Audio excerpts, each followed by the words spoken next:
जिसको लोगों ने ठोकर मार दी, धक्के दे दिए, अपशब्द कह दिया, ताने दे दिए, आड़ा टेढ़ा कह दिया, जो दुनिया में बहुत बहुत टूट चुका है,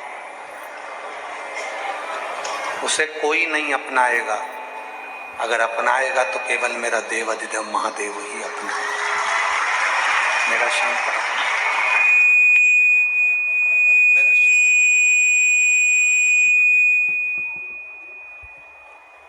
उसके सिवाय कोई उसको अपना नहीं सकता।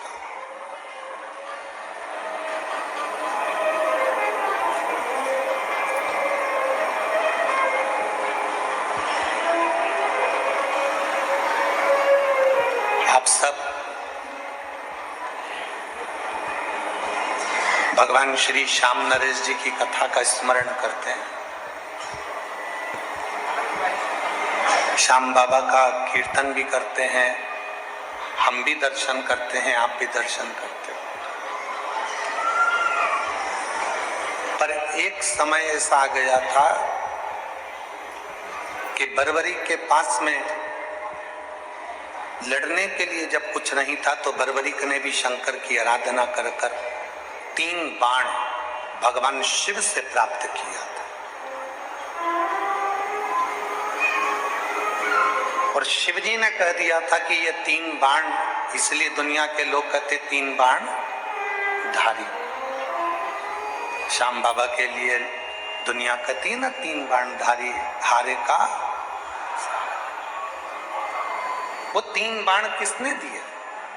भगवान देव अधिदेव महादेव।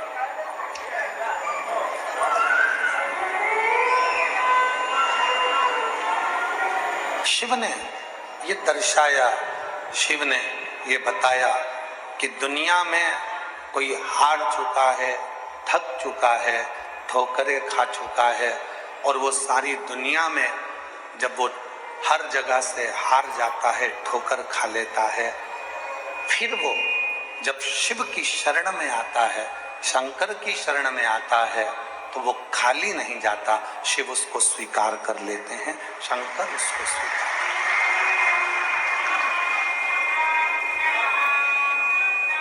ऐसा कोई देवता, 33 कोटि देवताओं में कोई ऐसा देवता बता दो जिसको मेरे देवाधिदेव महादेव ने कुछ ना दिया।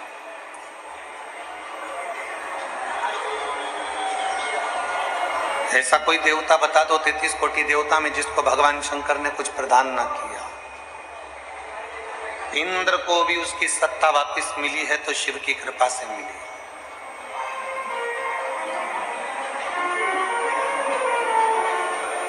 ब्रह्मा जी के शीश को भी श्राप से मुक्त करा तो भगवान शंकर ने करा। भगवान नारायण को भी अगर सुदर्शन चक्र दिया तो भगवान शिव ने दिया। भगवान राम भी लंका की चढ़ाई करने के लिए जा रहे हैं, पर लंकेश के ऊपर विजय प्राप्त करने के लिए शिव की जरूरत है, तो शिव ने कृपा कर।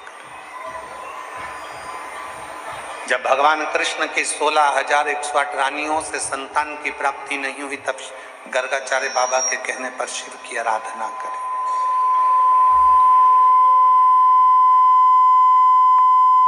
तब लाखों की संख्या में संतान की प्राप्ति हुई। कौन है ऐसा जिसको मेरे देवाधिदेव महादेव ने नहीं दिया?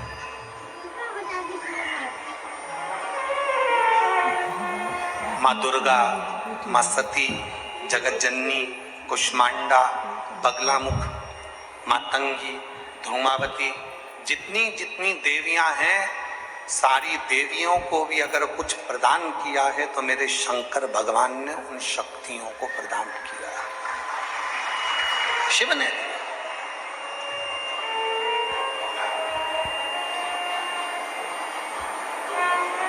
वो किसी को हारा हुआ नहीं देख सकता, वो किसी को टूटा हुआ नहीं देख सकता। और मेरी जीजियों, मेरे जीजाओं, मेरी बेटियों, बेटाओं, मेरे बुजुर्ग माँ बाप, याद रखना, बहुत ज्यादा संख्या में आप लोग आए हो। आज इतना ट्रैफिक है इस रास्ते पर कि हमको भी आने में लगभग पौन घंटे के करीब में हो गया यहाँ तक पहुँचे।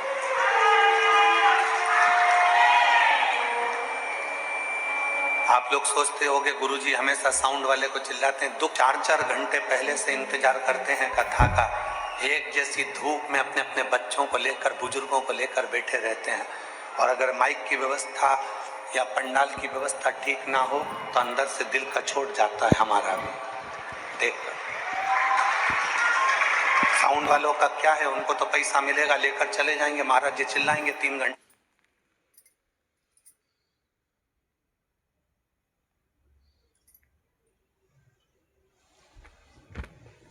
एक एक व्यवस्थाओं पर ध्यान देना पड़ता है। और इसीलिए आप लोगों से कहा था कि जितने लोग पानी अंदर बांटते हैं उनसे हाथ जोड़कर निवेदन है कि जो धूप में बैठे हैं उनको पानी दीजिए, इनको पानी की जरूरत नहीं है। और ना जाने कौन सा फैशन है कि पानी की बोतल उठा के लाएंगे, अपने अपने वालों को आगे आगे दे देंगे और दिखावा कर कर चले जाएंगे। किनको पानी की जरूरत है? जिनको जरूरत है उनको दिया जाए ना।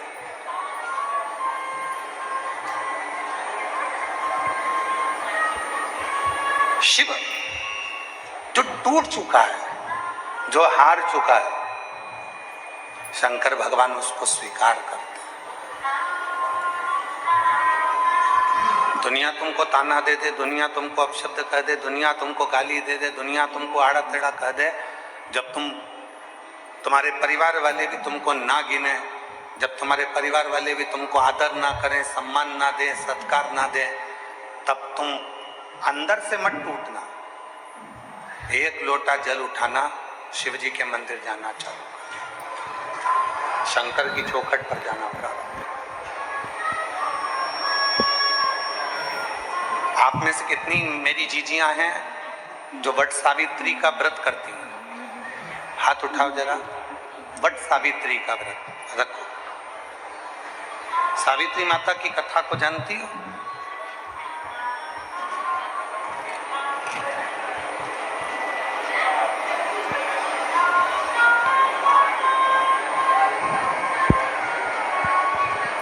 माता सावित्री के पिताजी माद्र देश के राजा अश्वपति थे।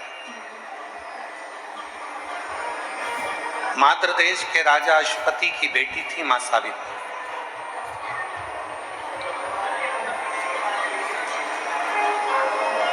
और राजा अश्वपति शिव की भक्ति बहुत करते थे। शंकर भगवान की, कई लोग कहते हैं हम शिव जी के मंदिर, हमारी माँ जाती थी, हमारे माता जी जाती हैं शिव जी के मंदिर में, हमारे पिताजी जाते हैं शिव जी के मंदिर में, मेरी पत्नी जाती है शिव जी के मंदिर में, मेरा पति जाता है शिव जी के मंदिर में, हमारे रिश्तेदार जाते हैं। शिव महापुराण की कथा कहती है अगर तुम्हारे पूर्वजों में से कोई भी, तुम्हारे माता पिता पत्नी पति रिश्तेदार, तुम्हारे कुल का कोई व्यक्ति भी अगर शंकर के मंदिर में जाकर एक लोटा जल चढ़ा रहा है तो उसका फल है जो आज आप पेट भरकर भोजन कर रहे हो और ठाट से गाड़ी पर घूम रहे हो, ये उसका फल है।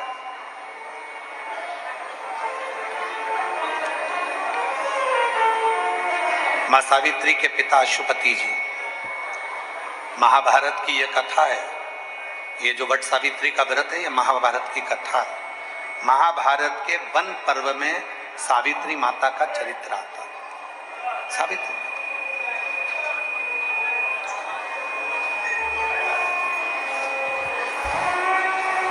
अश्वपति शिव के उपासक,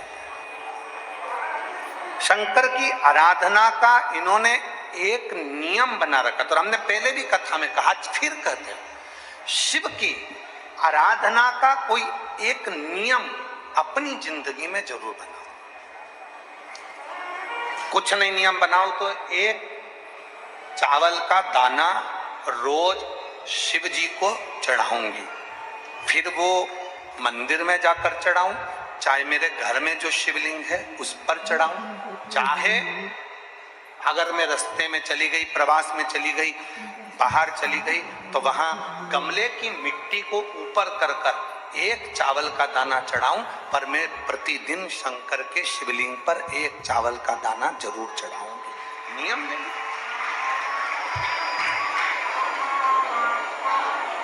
कोई कोई माताएं नियम ले लेती है कि मैं शंकर भगवान पर एक लोटा जल जरूर चढ़ाऊं, एक पत्र है, अच्छा है।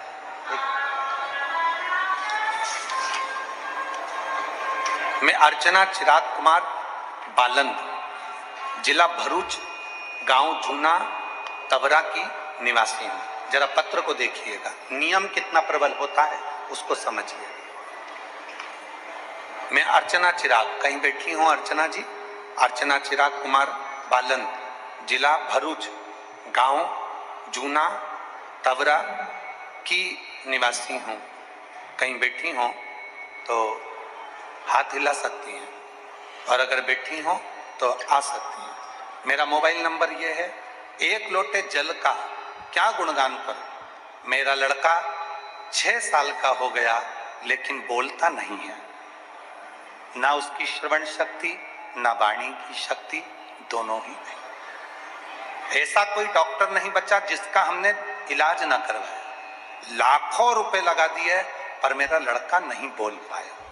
डॉक्टरों ने भी मना कर दिया था कि अब ये बोल नहीं सकता।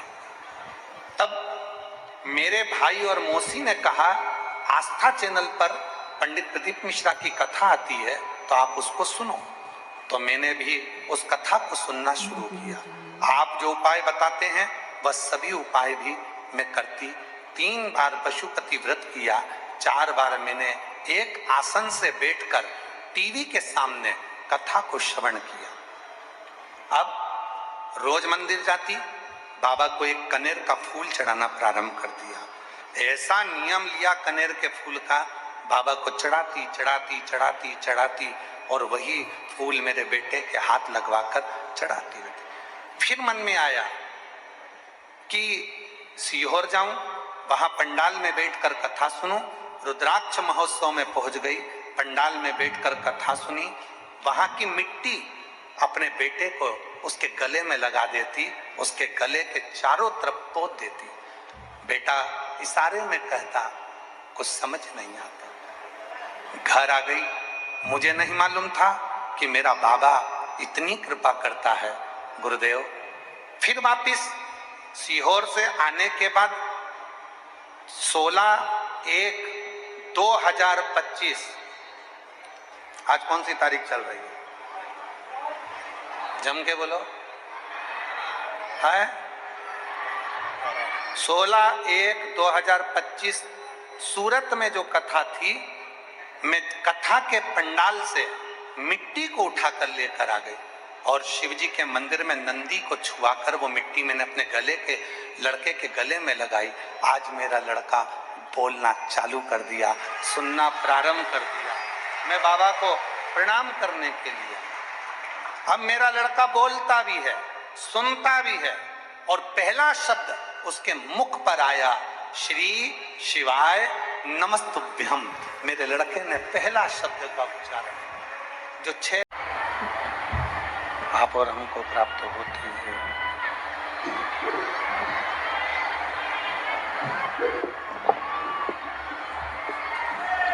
ये पवित्र कथा शिव की कृपा से, भगवान शंकर की उदारता से, उनकी करुणा से, उनकी दया से आप और हमको मिली है, जिसका लाभ आप और हम सभी इस पवित्र प्रांगण में बैठकर कथा को श्रवण कर कर अपने जीवन को सार्थक बना रहे हैं, धन्य बना रहे हैं। पहले भी शिव महापुराण की कथाओं के माध्यम से आपको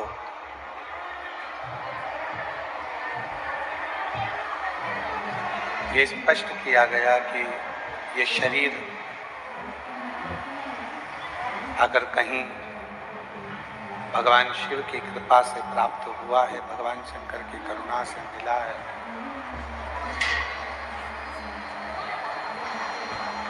तो इस शरीर का सदुपयोग भगवान शिव की पवित्र कथा में जरूर करना चाहिए।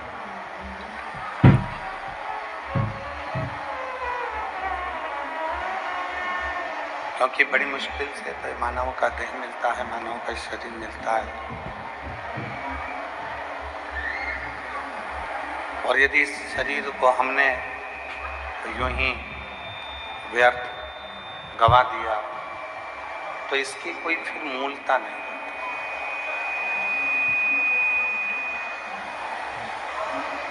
ये बड़ोदरा की भूमि मेरे भगवान देवाधिदेव महादेव की भूमि है।